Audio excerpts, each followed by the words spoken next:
Hello, everybody, and welcome back to another episode of the Basketball Banter Show. And today I am joined by a very special guest, Anthony Irwin, Lakers insider for LakersDaily.com and host of the Lakers Lounge. First and foremost, thank you for hopping on to the show today. Thanks for having me. It's an exciting morning. You go through the bummer that was having the season ended the way that it was last night, and now you have nothing but opportunity ahead. Yeah, for sure. So, just talking a little bit about Game 5. Unfortunately, the Lakers did fall to the Denver Nuggets 108-106. And I tweeted out there, I kind of viewed this as Game 2 2.0, essentially the same script as this whole series. You get out to an early lead, head into the locker room with the lead. Third quarter, you lose it, and then you're basically just battling back and forth, and whoever leads at the end of the game ultimately gets it done. In this case, it's been Denver, and Jamal Murray unfortunately games you in two games, which is very hard to look at as a fan. But there's a lot to dissect in this game. The two plays that stood out to me is Aaron Gordon's two offensive rebounds down the stretch that led to threes, specifically with Jamal Murray to give him a 2-point lead, I believe, late in the fourth quarter. So there is a lot to look at. D'Angelo Russell struggled in perhaps his last game as a Laker, 2 for 10 from three, which were basically all wide open looks. Couldn't ask for anything better. Just unfortunately didn't knock him down. But very tough pill to swallow for the Lakers. There's a lot of opportunity for them to steal some games here, but unfortunately just could not out execute the defending champs. So what did you take away from this game, Anthony? My my initial very first thought, and actually I had this while the game was going on. The first thought that I had was actually that I don't think the Lakers are that far.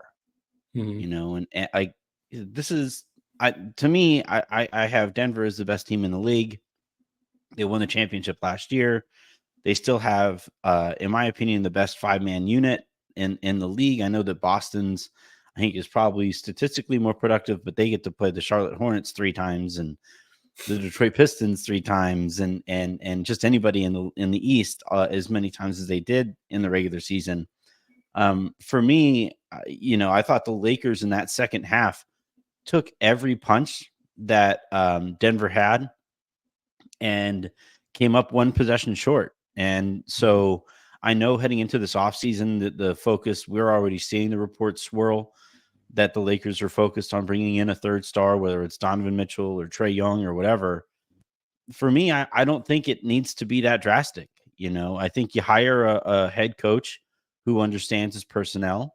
You hope that, with using that draft capital, you get a few more two-way players, right? The Lakers have Jared Vanderbilt, who's great on defense, but is a nothing on offense. You have Rui Hachimura, who can be great on offense, but is, oftentimes a nothing on defense. And Austin Reeves, I think, is the closest thing to like a core rotation two-way player that they had. And even he is like, he at least tries on defense, but he's limited physically, right? And for me, if I were in charge of the Lakers here, watching that game, watching that series, I guess last year's sweep, the Lakers lost those 4 games by a combined like 24 points. And this year they lost by a combined 22, and maybe I have that reversed or whatever it is. But like you've lost to Denver in many of the same ways. And maybe that's kind of indicative of a team that knows that they can play with their food and just take over late. But for the Lakers in that one, it really felt all game like the Lakers had a legit shot in, on the road in a game that team desperately needed. I feel like I walked away from that thinking like, you know what, you're probably okay with some tweaks on the peripheries of this roster. Yeah, no, I certainly agree. And that's essentially where the team lies. I know we saw it with the 2021 season where players are clamoring to run it back, and then Rob Pelinka just essentially blew up that entire thing up. So now that kind of same situation arises here. I know a lot of Lakers fans are going to decide on whether they should go star hunting again or just make some tweaks around the edges again, use those picks to pick up some quality role players. But I think it all starts with the most critical decision is Darvin Ham. Last night we saw a little hit piece by Shams Charania came out like probably 30 minutes after the game, I want to say, just basically implying that Darvin Ham is very unlikely to come back as the head coach next season, and which personally for me, I found to be a very interesting decision, but ultimately the good one in the end. Personally, I'm very interested to see who the candidates are coming out of this head coaching search should the Lakers ultimately fire Darvin Ham. And there was a lot of flaws throughout this season. Darvin Ham trying to figure out, specifically with lineups and rotations, which I know the key word this season was continuity. And I know you've talked about it, that Darvin Ham didn't necessarily get that message. And he experimented way too much with the starting lineup with Cam Reddish getting the start, Taurean Prince starting for like 50-something games. And then the all-defense lineup with Cam Reddish, Jared Vanderbilt, and Taurean Prince. And just a lot of weird lineups, and ultimately didn't decide to go with the right lineup. Unfortunately, with Vanderbilt injured, Rui was probably the next best bet to fill that void. So there was a lot that went on, but ultimately, Anthony, where did you think the writing was on the wall? When did you think his job was starting to get on the hot seat? I have a piece coming at some point today, I believe, for Lakers Daily that kind of outlines the path that got Darvin here, right? Mm-hmm. And like you mentioned it at the top there, where players were sold on continuity, fans were sold on continuity, team personnel were sold on continuity, and building on last year, right? Like the players were thrilled to come into this season with a little bit more margin for error and the opportunity to really kind of, last year they went on that kind of miraculous run. They got a little bit of help, right? Mm-hmm. Memphis was a mess physically. Golden State was about to, fire Jordan Poole off into the sun, like that, the Lakers had a little bit of help around the league, but the Lakers still, won the games that they needed to. And, the guys on the roster were all basically thinking like, all right, that's what we were capable of having been together for all of a couple months. What could this possibly look like with an off season, with a training camp, with, some games early in the year to figure some X's and O's things out with this core, circle of players. Right. And, the joke that I've made all year is that basically, everybody was on this email chain and about continuity and excited for this upcoming season and approaching it that way. But like Darvin was left off of it for some reason. He just like didn't get that email. And you had right from the beginning of the year. And now look, he starts Taurean Prince, and that was kind of the first moment that people kind of like looked at him sideways, like, Mm-hmm. but he wasn't there last year, And I'll say it, coming into the season, I thought starting Taurean made some sense. But it looked pretty clear right from the beginning that group was too small of D'Angelo Russell, Austin Reeves, and Taurean Prince.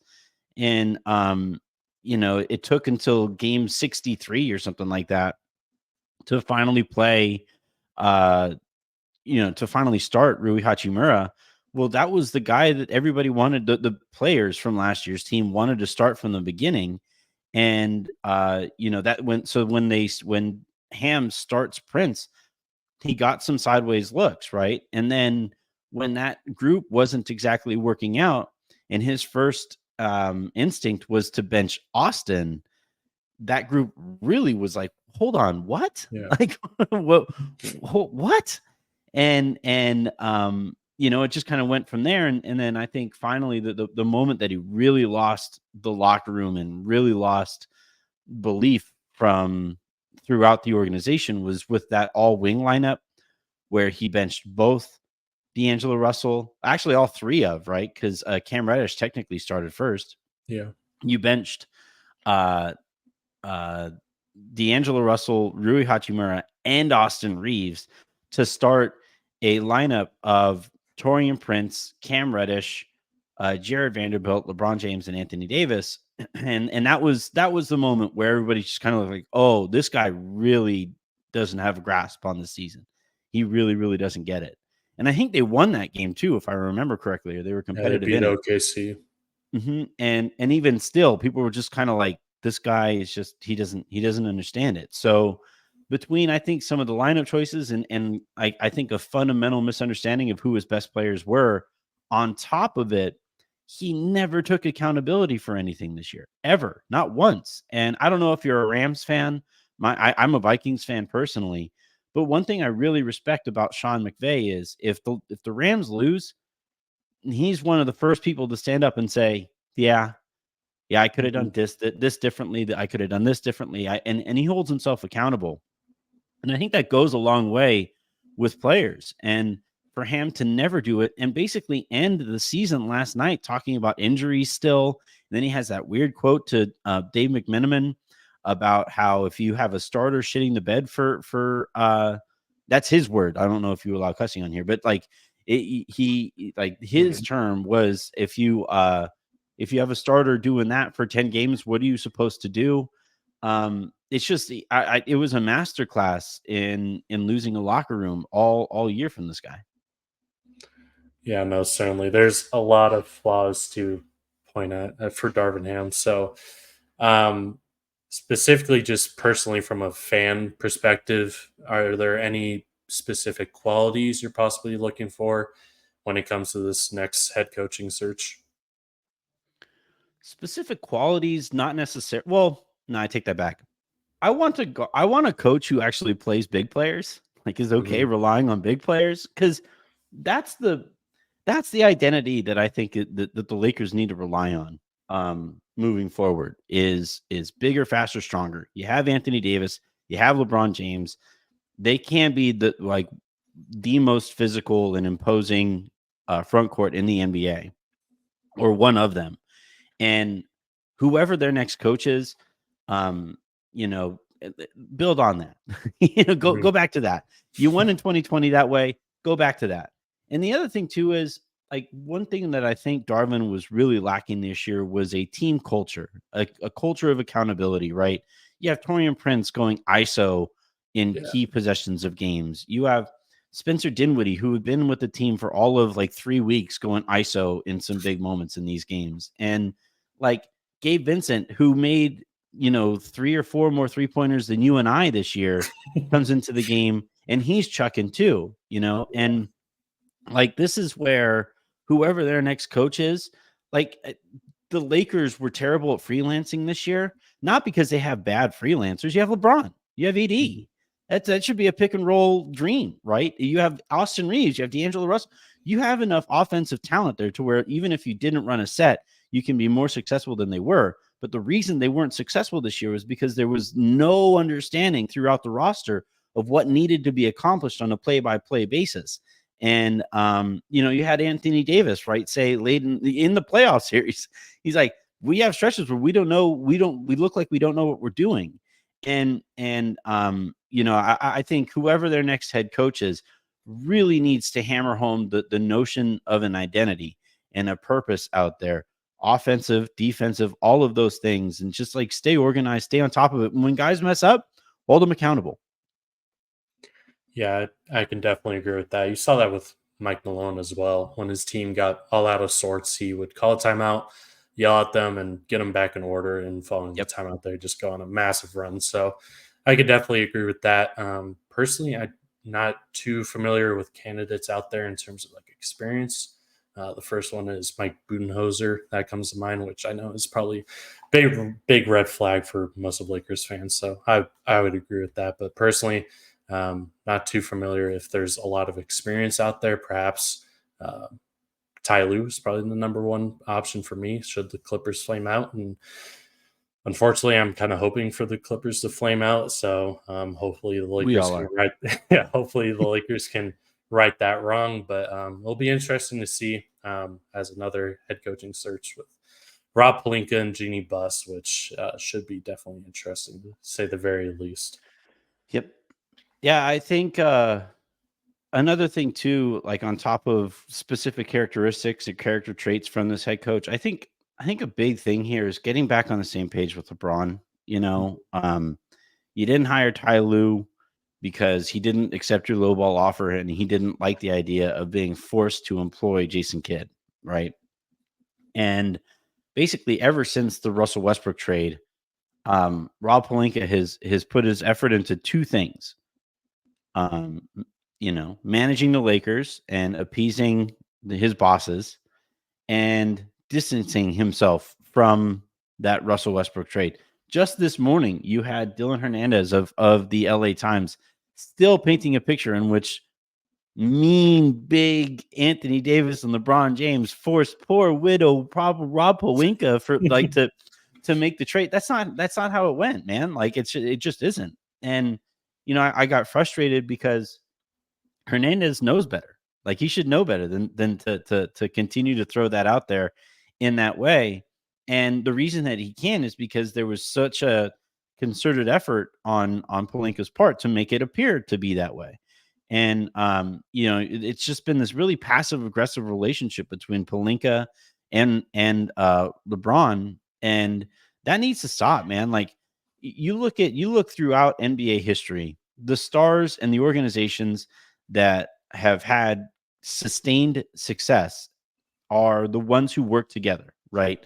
The stars and the organizations that have like a core identity built around working with that star. Steph Curry, Kobe, Duncan, Dirk, Wade, right? These guys who LeBron in his hell, when the Lakers won their championship with LeBron, it was very much a co-productive relationship between him and the organization. And ever since that Russell Westbrook trade, you've had this kind of weird turf war between LeBron and Clutch and Rob Pelinka and Jeannie Buss. And I think if they are going to have any chance whatsoever of making this work, it has to start with getting on the same page with LeBron and if not hiring the coach that he wants you to hire. When they hired Darvin Ham, he preferred Handy.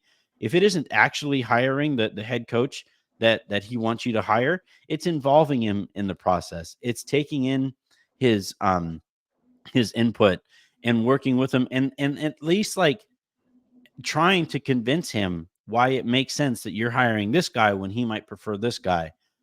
Because if you don't get buy-in from LeBron, it doesn't matter who you hire. You could go back in time, you could clone Phil Jackson, and you could put him in his prime, and you could put him there on the sideline. But if LeBron and AD aren't fully bought into what Phil Jackson is selling, it doesn't matter. You only go as far as your stars are bought into your head coach. And I think, this isn't to say that they have to fully acquiesce to everything that LeBron is demanding or asking for, but you got to involve him and you got to cut out all this, passive aggressive leaking as far as who did what to whom and whatever. It's just end it, dead it, and move on and try to be productive. Yeah, no, I certainly agree with that. Definitely got to get LeBron back involved. I know we kind of had the GM thing, but once that Russell Westbrook thing went down, he kind of distanced himself from making the big decisions in terms of like roster moves and stuff like that. But I think you certainly brought up great points with involving those two guys into the next head coaching job, and you only have maybe 1 to 2 years left of this course, so you got to make it count for sure. And that transitions into another big decision that LeBron has to make is his free agency decision. Now the early indications are he's going to return as a Laker, but it remains to be seen if he's going to opt in, opt out, and if he does opt out, if he's going to sign a longer term deal and how many years. And I assume for probably max money, whatever the Lakers can offer him. So I know this is probably just a layup kind of answer, but you expect LeBron to be back next season, right? Yes, but it feels a lot like it did when he was getting ready to leave Cleveland, in that I think the only people who I think are like objectively wrong in their stance on this are the people who believe they know beyond a shadow of a doubt what he's going to do. He is a free agent for the first time in a while, and he I don't think he's all that thrilled with how the Lakers are run, to be completely honest. Who would be, right? You have two Rambi involved. Like that, it's just that's not it's not something that I would like walk into that organization and be like, especially leaving a Pat Riley organization and leaving a Cleveland Cavaliers organization that second time that had figured their stuff out. And you walk in and you have Linda Rambis, like just, being a part of these key basketball decisions. That's not something I would be thrilled by, right? If I were LeBron, I'm the greatest ever. I'm pursuing ghosts, right? He says it. He doesn't like necessarily see himself as just competing with his contemporaries, with his peers. He competes with ghosts. He's chasing Michael. And if he's going to actually live up to like that type of expectation of himself, it requires an organization that understands what it's doing and carries themselves with a level of professionalism that I just don't think the Lakers do under Genie. And so like I think he's back. I would be pretty surprised if he isn't back, but I also wouldn't be shocked if he was just like, you know what, guys, we gave it a run. You guys, the Lakers, by the way, have kind of made it known through their actions, right? They have never gone all in on a LeBron offseason, right? You like even the year that they traded for Russell Westbrook, they considered luxury taxes a part of the equation there and didn't bring back Alex Caruso, right? And like ever since then, they didn't want to trade Russell Westbrook that first year when it clearly wasn't working, because they thought that team was not salvageable, right? And that season was not salvageable. And then the year that they do finally trade Russell Westbrook, well, they hold on to a first rounder that deadline, because they say that they're going to use it the following year to really build out the roster. And instead of using that first rounder to do just that, they turn around and they draft Jalen Hood-Schifino, who didn't do anything for the Lakers this year, right? And it's not even that I don't like Jalen Hood-Schifino. It's just that, like, what are you doing using your first rounder? Like, you told LeBron, you told us that like you were going to trade that first rounder to get more win now help, and then he didn't, right? And then this last deadline, you have nothing happen at the they didn't do anything. And again, the excuse that they used was that this season was beyond salvage. And I just disagree. We just saw them play really competitively against the reigning champs, right? So, in a way, in their own way, if, fans are really paying attention, Rob Pelinka and that front office have kind of sort of told you they don't actually believe in LeBron James and Anthony Davis as the cornerstones of a franchise that can win a championship. And I'm really going to be interested to watch this upcoming offseason. If LeBron does come back, do they actually use all three of those first round picks? Will they actually push all in? Because to this point, they haven't wanted to. And look, it's hard to argue that LeBron hasn't carried his weight, right? Hasn't held up his end of the bargain here when he's entering his age 40 season, coming off of, whatever it was, 25 points a game. And, for my money, top 10 level basketball in the league. And so like he's done what he said he was going to do. And the Lakers to this point, I don't think have carried their end of the bargain either, or their end of the bargain. And if that's the case, as that is the case, if LeBron does decide, yeah, I'm gone, they had it coming. Yeah, no, again, very great points. And the Lakers, in that Shams article, they talked about the willingness to even draft Bronny James, which I know a lot of Laker fans had mixed emotions on that. But assuming that it's not the first round pick, and assuming they like buy a second rounder or use a second rounder to draft Bronny James, I mean, sure, why not? But I mean, if you're Rob Pelinka, do you just draft Bronny James in the second round just in hopes of pleasing him, or do you just roll the dice? I laughed at the timing of it last night because LeBron gets asked at the end of his press conference, "Do you think you played your last game as a Laker?" And he goes, I'm not going to answer that," and drops the mic, right? Literally, I think drops the mic onto the table there. And like 20 minutes later, you get this you get this report that the Lakers are looking to draft Bronny James, right? And essentially, like I actually think it's a pretty perfect representation of the amount of impact amount of input that LeBron has into the direction of the organization right now. It was all right. Rob Pelinka said he called LeBron and AD on every single player that they were getting ready to draft, and they worked together, and that they had all these really productive conversations. And that has kind of given way to the way that I know it. Basically, Rob takes input from all over the organization, right? Various scouts, all these, analytical departments and player personnel departments. And then when it came time to actually build out the roster, he and Darvin Ham would basically shut themselves in an office and pick from that menu of players, and then actually build out the roster from there in that way. So like you went from LeBron having that much input to not having as much input, and the type of players that LeBron would push for and would actually get brought in, right? At once it was Russell Westbrook, and that eventually became Cam Reddish, right? And like players on the peripheries of the roster who like were, pat on the back, clutch type of things. Like, all right, we'll try to salvage that guy's career. And that's going to be the extent of it, right? It was Kendrick Nunn, it was Cam Reddish, and there's a few other examples like that, right? And Bronny feels kind of the same way, where Bronny isn't. I don't think he's ready to be a pro next year. I don't think he's going to be ready to be a pro next year. It's been kind of funny to watch all kinds of people who don't want to piss off LeBron kind of tiptoe around that, right? Like there's an entire industry here. There's a whole, but it's an industry full of people who know that, like, if you tick off that guy, that impacts your traffic in some major ways, or your access in some major ways. And everybody's just kind of be like, well, he might be okay defensively, and like the reality is he isn't ready. Anybody who watched US, by the way, of course he isn't ready. He started the year, LeBron said it, he started the year with like a borderline heart attack and had to like try to recover over the course of course he isn't ready to play professional basketball a calendar year within that time frame. Like what are we talking about?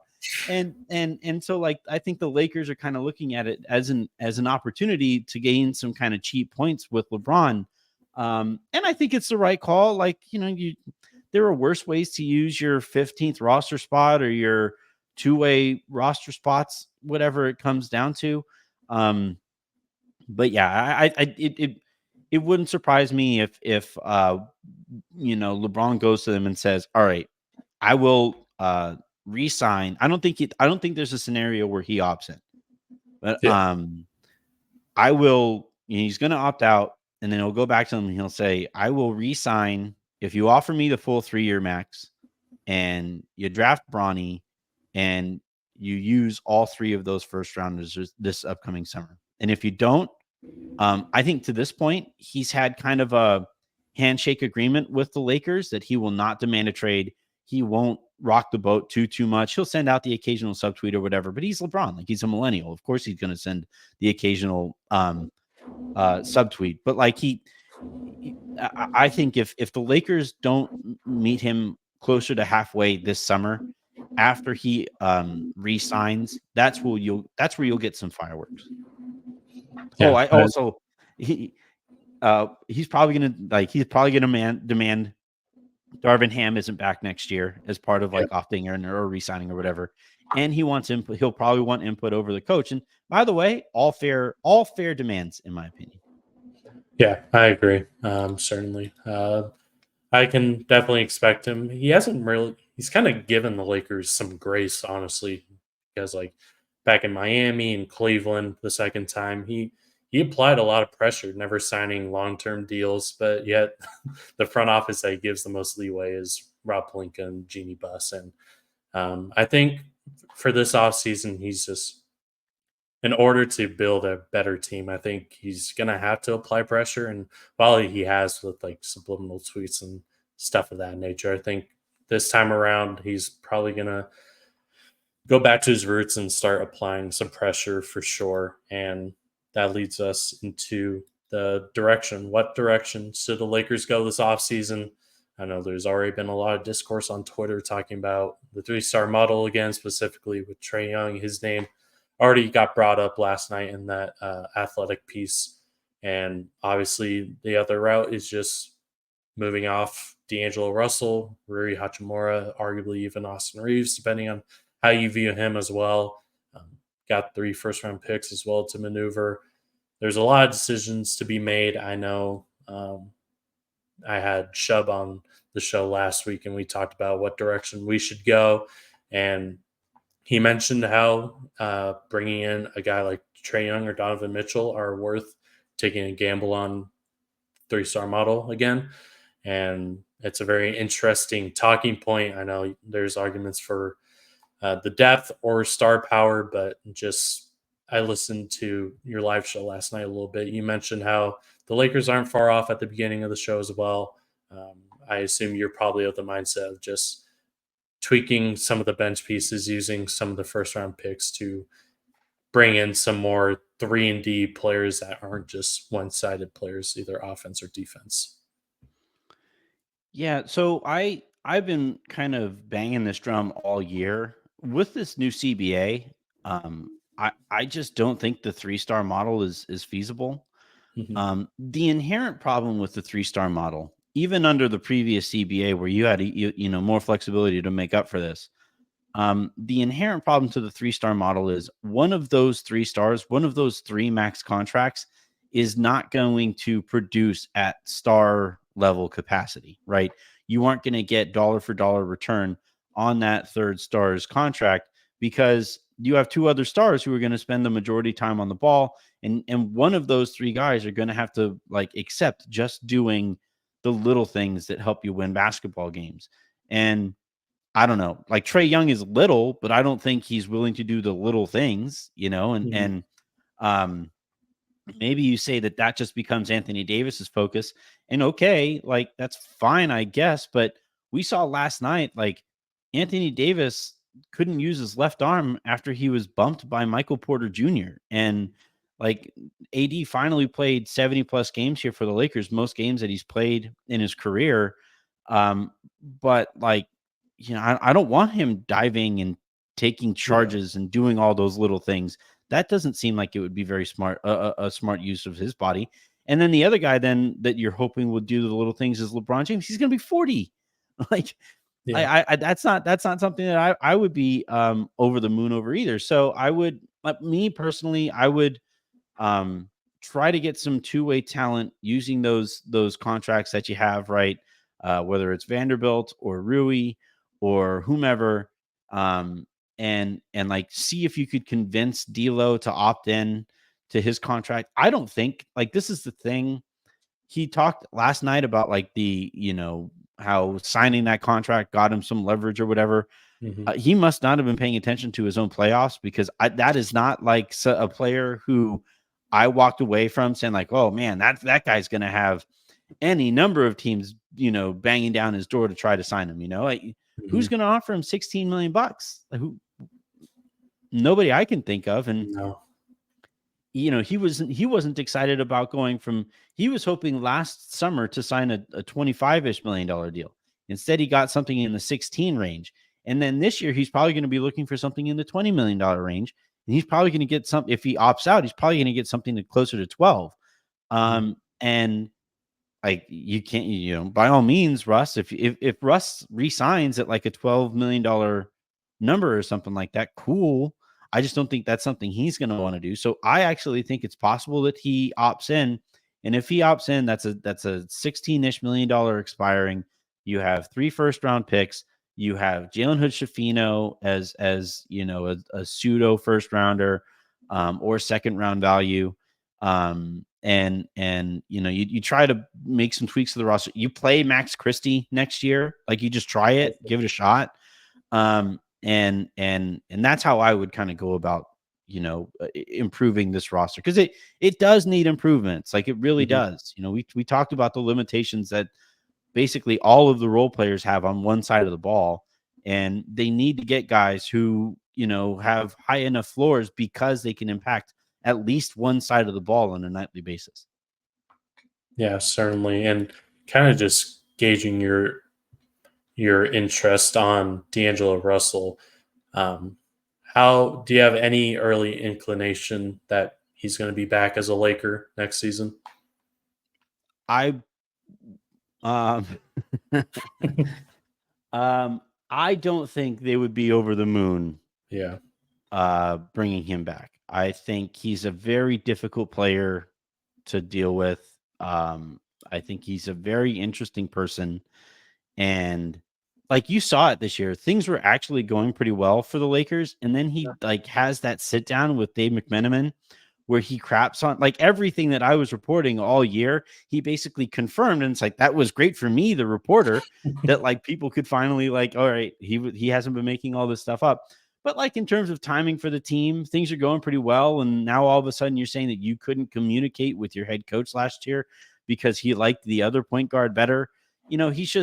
He's a very, again, I'll call him interesting person. And I think he rubs a lot of people the wrong way, teammates, coaches, and team personnel included. And even beyond that stuff, even beyond the intangible stuff, tangibly speaking, you can't rely on D'Angelo Russell in the playoffs. You can't. Mhm. Yeah, you'll get the occasional game where he hits everything that he throws up there, but he'll also have games. He'll have elimination games where he goes 2 for 10 on wide open 3-pointers last night. He went scoreless in another playoff game in this series, right? And you can't have that wide a gap between floor and ceiling on somebody who is going to be a top 3 or 4 talent on your roster. If he's like a 6-man, okay, whatever, and he isn't expected to play, cool, that's fine. But he's not interested in that kind of a role. So yeah, I do I think he'll be back next year? No, I don't. And it's just a matter of, will the Lakers be smart enough to get something for him to keep that cap slot open, something Mhm. that they have messed up time and time and time and time again under Pelinka. Yeah, certainly agree. And then another player that we kind of talked about a little bit, Rui Hachimura. I know he didn't have the greatest series in the world. Specifically defensively, I did not like having him chase around MPJ on screens, and he got open way too many times. And offensively, he couldn't get going. I know last night he got some post ups against Jamal Murray and had some corner threes drop in as well. That series, I know we all fell in love with him last postseason. Had an absolutely fantastic postseason. Don't get me wrong, but that seemed like a little bit of an outlier performance. Now looking back at that postseason, he was just shooting amazingly, just from everywhere on the floor. And now it's just a complete 180 from this postseason. And this series kind of put his job on the line in my eyes. I Mm-hmm. know he'll probably be on the trade market. I would assume they would at least try to shop him around, but just your gut feeling on Rui Hachimura heading into next season, and if he's wearing the purple and gold. Yeah, I don't think he will. I don't think he'll be back next year. I think they'll probably look to trade him for somebody who can, again, impact the game on either side of the ball. Um, and it's really too bad because, like, of all the players this year, I would probably argue, other than Max, Rui was misused the most and miscast the most. Um, you see this sometimes with coaches where they get so hyper focused on the things that a player can't do, and they tend to ignore the things that that player does well. And like, and on the other thing too that kind of drove me crazy this year was that it never felt like the Lakers were really working with Rui to Mm-hmm. add to his game and to try to make him a player who you can feel confident is going to be a part of your organization long term. Like, this year, I know it was somewhat older roster, but there was like no player development this year. Like Jalen Hood-Schifino didn't make any strides this year that impacted the Lakers. Colin Castleton, we just never saw him. Max Christie was in and out of the rotation and mostly out of it when I thought he was going to be a key part of their growth and development over the course of the season. They just didn't do anything to develop him. And like Rui, I think, is young-ish, right? He's not super duper young, but he's still at a point where like you can at least give him some direction on how to more consistently impact the game. And they just didn't do any of that. So I would have loved to seen them develop him into somebody who like sets a good hard screen, gets the ball in the short roll, and understands which reads to make there, right? Eventually they did get a little bit more out of him when they started having him cut the baselines and stuff like that. But like, I don't know. I just if and when they trade Rui for somebody who has more impact on both sides of the ball, it's going to be kind of bittersweet because I feel like there was something there that the Lakers just never really got out of him. Yeah, certainly agree with that. Yeah, I know it's kind of bail, but I think him trying to match up with Jokic and MPJ at times kind of just wore him out. And honestly, the Lakers didn't do him any favors by trying to give him some easy looks. I know against the Pelicans, he was kind of like a backdoor merchant. And then they tried to do that with Denver in some instances throughout the series. And now it's not looking good. And honestly, there's a lot to focus on for this offseason. Definitely a lot of work to be done for Rob Pelinka. And going into the next question, how much faith do you have in Rob Pelinka to turn this thing around with very numbered years of this LeBron AD core? I would argue probably 1 to 2 years max. Personally, in my opinion, depending on how long LeBron signs on, if he signs on at all. But just putting it all into perspective, I know Rob Pelinka has had a lot of faults, but I guess there's one glimpse of hope with the 2020 Towel team and how he pivoted once Kawhi Leonard made his decision and formed a very formidable team that ultimately led to winning a championship. You can argue the following season he made the team better depending on how you view it. And unfortunately, LeBron got injured, AD got injured, and that kind of just did the Lakers in and ultimately resulted in them losing in the first round to Phoenix. And then it's just kind of been a downward spiral ever since then. But this offseason, it was viewed as a positive. I know personally, I thought we had a very good offseason. Just things got a little messy in terms of Darvin Ham's rotations and lineups, and then Rob Pelinka deciding to not salvage the season, which was very surprising in my eyes, given some of the deals that were made with second rounders. So a lot of flaws for Rob Pelinka. Unfortunately, got a extension last season, despite all the flaws that he has. But heading into this one, which is another crucial offseason, how are you feeling about Rob Pelinka getting the job done and forming a better roster come next season? I wish I was more confident, to be completely honest. I wasn't as like I thought it was an okay to pretty good, like pretty good, not good, but pretty good offseason last year.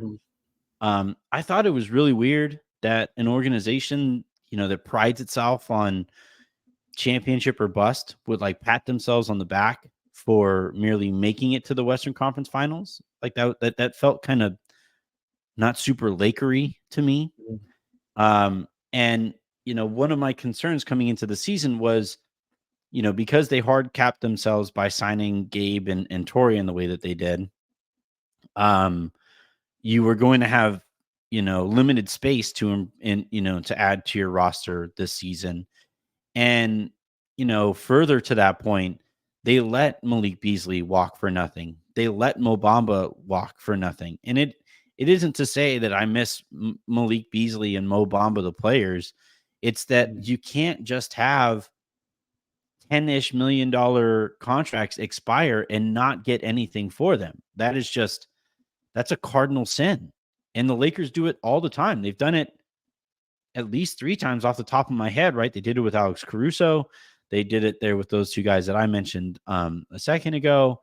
And it's become a habit for them to just let these things expire and let these assets expire. And you can't do that. The league runs on such thin margins that when you just let stuff like that go, you really set yourself up for failure. And this year we saw it, right? They got to the trade deadline and they weren't able to make a trade because they didn't have any expiring contracts.